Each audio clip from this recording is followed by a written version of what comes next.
வணக்கம் மக்களே. நம்ம கூட்டாளி கையில் இந்த மாதிரி ஒரு கிழிஞ்ச அழுக்கான நோட்டு சிக்கிருச்சுன்னா அவ்வளோதான், அவன் நிம்மதியே போச்சு.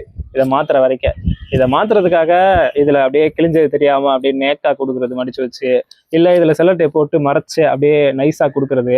அப்படியே கொடுக்கும்போது மாட்டிக்கிட்டா நீங்கள் தான் கொடுத்தீங்க, உங்ககிட்ட தான் வாங்கினீங்கன்ட்டு அவங்ககிட்டே சண்டை போடுறது. இந்த மாதிரி இந்த மொத்த கிழிஞ்ச நோட்டை மாற்றுறதுக்காக நம்ம பண்ணுற அட்ராசிட்டிஸ் 1-2 இல்லை. இதை கண்டிப்பாக எல்லாருமே பண்ணியிருப்பீங்க. ஆனா இவ்வளவு பண்ண வேண்டிய அவசியமே இல்லை. இதை சிம்பிளா பேங்க்ல கொண்டு போய் கொடுத்தே மாத்திக்கலாம், தெரியுமா? ஆமாங்க, பேங்க்ல கொண்டு போய் கொடுத்தாலே மாத்திக்க முடியும். கிழிஞ்சு போன டேமேஜ் ஆன அழுக்கான நோட்டை மாத்துறதுக்காகவே ஆர்பிஐ சில வழிமுறைகளை வச்சிருக்காங்க. அப்படின்னா இதை பேங்க்ல கொண்டு போய் கொடுத்தாலே மாத்திக்குவாங்களா? மாத்திக்குவாங்க. ஆனா அதுக்கு சில ரூல்ஸ் அண்ட் ரெகுலேஷன்ஸ் இருக்கு. அதாவது என்னன்னா, இப்ப இந்த 50 ரூபா நோட்டு கிழிஞ்சிருக்குன்னு அசியூம் பண்ணிக்கோங்க. இது கிளியில நல்லா தான் இருக்கு, கிழிஞ்சதான் நினைச்சுக்கோங்க. நான் பேங்க்ல கொண்டு போய் கொடுக்குறேன். அப்போ இதில் 3 விஷயம் மெயினாக இருக்கணும். முதல் விஷயம், இந்த கிழிஞ்சு போன நோட்டில் சீரியல் நம்பர் இருக்கணும். அதாவது ஒவ்வொரு ரூபா நோட்லேயுமே சீரியல் நம்பர் இருக்கும். ஸோ ஒரு ரூபா நோட்டில் சீரியல் நம்பர் தெளிவாக இருக்கணும். அதே மாதிரி வாட்டர் மார்க் கிளியராக இருக்கணும். ரூபா நோட்டில் வாட்டர் மார்க் இருக்கும். இந்த பக்கம் பார்த்தீங்கன்னா காந்தி தெரிவார். ஸோ அந்த வாட்டர் மார்க் கிளியராக இருக்கணும். அதே மாதிரி த்ரெட் நடுவில் பார்த்தீங்கன்னா ரூபா நோட்டுக்கு நடுவில் ஒரு சில்வர் கலரில் ஒரு கோடு மாதிரி இருக்கும். அந்த த்ரெட் இருக்கணும். அதாவது ஒரு ரூபா நோட்டை மாற்றுறதுக்கு serial number, thread, water mark, இந்த 3மே கண்டிப்பாக இருக்கணும். இந்த 3 இருந்தால் தான் இது ரீப்ளேஸ்மெண்ட்டுக்கு பாசிபிள், இல்லைனா கஷ்டம் தான்.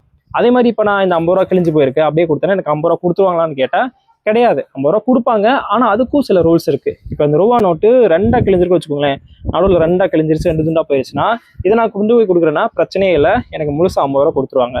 இதே இது ஒரு 3 துண்டா கிழிஞ்சிருக்கு, நடுவில் ஒரு 3 துண்டா கிழிஞ்சிருக்கு, அல்லது ஒரு பார்ட்டை காணோம்னா என்ன பண்ணுவாங்கன்னா, இப்போ 3 துண்டா கிழிஞ்சிருக்கும் போது இந்த 3 துண்டுல எது பெரிய பார்ட்னு எடுத்து பார்ப்பாங்க. இப்போ இது இந்த மாதிரி இருக்கு வச்சுக்கோங்களேன், இது மட்டும் தான் பெரிய பார்ட்னா இந்த பெரிய பார்ட்டை மட்டும் தனியாக எடுத்து ஸ்கேன் பண்ணுவாங்க. அந்த பெரிய பார்ட் இந்த மொத்த ரூபா நோட்டோட சைஸில் ஒரு 80% இருக்குது அப்படின்னா நமக்கு ஃபுல்லாக 50 ரூபா திருப்பி கொடுத்துருவாங்க. அதாவது ஃபுல் அமௌண்ட் திருப்பி கொடுத்துருவாங்க.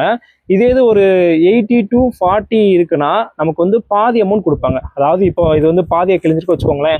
இப்போ இது மொத்த ரூபா நோட்டில் 50% தான் இருக்குது. அப்போது 80 to 40க்குள்ளே தான் இது இருக்குது. அப்படின்னும் போது இந்த அமௌண்ட்டில் பாதி, இந்த 50 ரூபாவில் பாதி 25 ரூபா தான் என் கை கொடுப்பாங்க. பிலோ 40 கீழே இருக்குது, சப்போஸ் இந்த ஒரு துண்டு தான் என் கையில் இருக்குன்னா இதில் சீரியல் நம்பரும் இருக்காது, அந்த த்ரெட்டும் இருக்காது, எதுவுமே இருக்காது. பிலோ 40 கீழேயும் இது இருக்கும். அதாவது இந்த பார்ட்டை ஞாபகம் வச்சுக்கோங்க. இந்த போர்ஷன் மட்டும் தான் என்கிட்ட இருக்குன்னு வச்சுக்கோங்களேன். இதில் சீரியல் நம்பரும் இருக்காது, அந்த த்ரெட்டும் இருக்காது, வாட்டர் மார்க்கும் இருக்காது. அப்படின்னும் போது இது பிலோ 40 கீழே அபியஸ்லி வந்துடும். ஸோ இது ரீப்ளேஸ்மெண்ட்டுக்கு அவங்க அதை எடுத்துக்கவே மாட்டாங்க.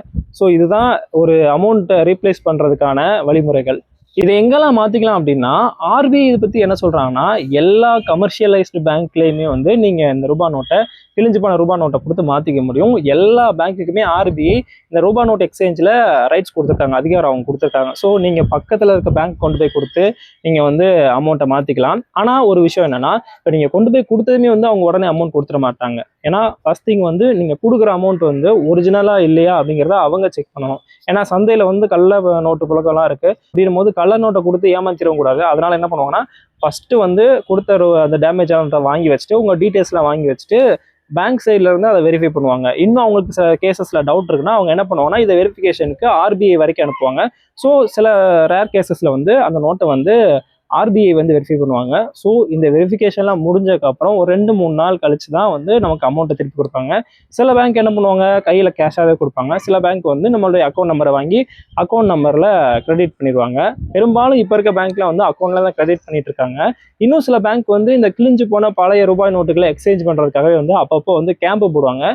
ஸோ அந்த கேம்ப்லேயே கொண்டு போய் நம்ம கொடுத்து எக்ஸ்சேஞ்ச் பண்ணிக்கலாம், அல்லது நார்மல் டேஸ்லேயே கொண்டு போய் கொடுத்து நம்ம மாற்றிக்கலாம். ஒவ்வொரு பேங்க்லேயும் இதுக்காகவே ஒரு தனி செக்ஷன் இருக்குது. ஸோ இதான் ஆர்பிஐ ரூல்ஸ் படி பார்த்தோம்னா எல்லா பேங்க்குமே கண்டிப்பாக இந்த ரூபா நோட் எக்ஸ்சேஞ்சை பண்ணி தான் ஆகணும். எந்த பேங்க்குமே பண்ண முடியாதுன்னு சொல்ல முடியாது. ஒருவேளை நீங்கள் கொண்டு போய் கொடுத்து அவங்க பண்ண மாட்டேன்னு சொன்னாங்கன்னா நீங்கள் ஆர்பிஐக்கு அந்த பேங்க் பற்றி கம்ப்ளைண்ட்டும் பண்ணலாம். ஸோ இதான் விஷயம். ஏன்னா இப்போ சொல்கிறேன்னா, இது நிறைய பேருக்கு தெரியறதே இல்லை. கிழிஞ்சு போன நோட்டு கையில் சிக்கிடுச்சுன்னா உடனே அதை ஒட்டி மறைச்சி அட்டையாக கொடுத்து யாரையாச்சும் ஏமாத்திடுறாங்க. அவங்க மறுபடியும் அதை கொண்டு போய் அட்டையாக கொடுத்து அவங்க ஏமாத்திடுறாங்க. இப்படி ஒருத்தர் ஏமாற்றி கடைசியில் சுற்றி ஒரு கடத்தில் இந்த நோட்டு நமக்கே திருப்பி வரலாம். ஸோ அப்படி இருக்கும்போது ஒரு பேங்க்ல ஒரு ஆப்ஷன் இருக்கும்போது நம்ம ஏன் இந்த வேலையை செஞ்சுட்டு இருக்கணும்? யோசிச்சு பாருங்க. இன்னும் சில பேர் என்ன பண்ணுறாங்க, அப்படியே அதை வேஸ்ட்டாக போட்டுறாங்க. ரூபா நோட்டு குறிப்பிட்ட டைமுக்குள்ள அதை ரீப்ளேஸ் பண்ணணுன்றதுக்காக தான் பேங்க் இந்த மாதிரி ஒரு இன்ஸ்ட்ரக்ஷனே கொடுத்துருக்காங்க. ஸோ நிறைய பேருக்கு இது தெரியறதில்ல. தெரிஞ்சால் கண்டிப்பாக பண்ணுவாங்க. அதனால இந்த வீடியோ நிறைய பேருக்கு ஷேர் பண்ணி அவங்களுக்கு இதை தெரியப்படுத்துங்க. இதே மாதிரியான யூஸ்ஃபுல்லான இன்ஃபர்மேஷன் தெரிஞ்சுக்கிறதுக்கு நம்முடைய ஜென்சி ஜேர்னலிஸ்ட் சேனலை சப்ஸ்கிரைப் பண்ணுங்க. தேங்க்யூ.